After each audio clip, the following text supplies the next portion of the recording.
at Sydenham Garden, we run a series of programmes for people living with and suffering from mental ill health. On this site, on our Dufferin site, we do horticultural therapy where people come and grow crops. We mainly do cut flowers, which we sell to local florists.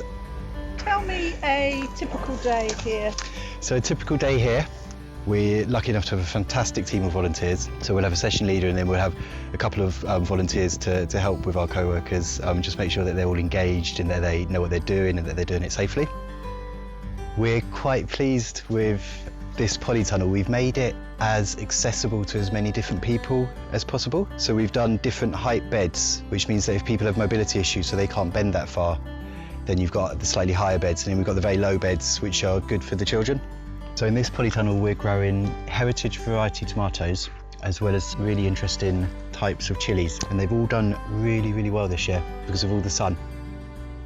We've been doing quite a lot of work to engage local schools. We do an outdoor education, teach them about gardening, we teach them about animals. We also just give them a space to kind of appreciate wild and appreciate nature. We let them run a little bit wild because these are kind of inner city kids.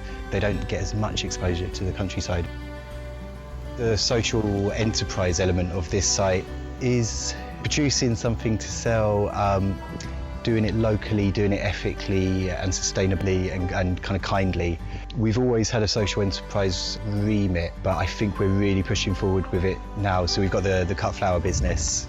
We've always sold produce, like things like we sell the honey from the bees and we sell chutneys. We do events and we do training and we do kind of workshops for local people. Sounds excellent. It is.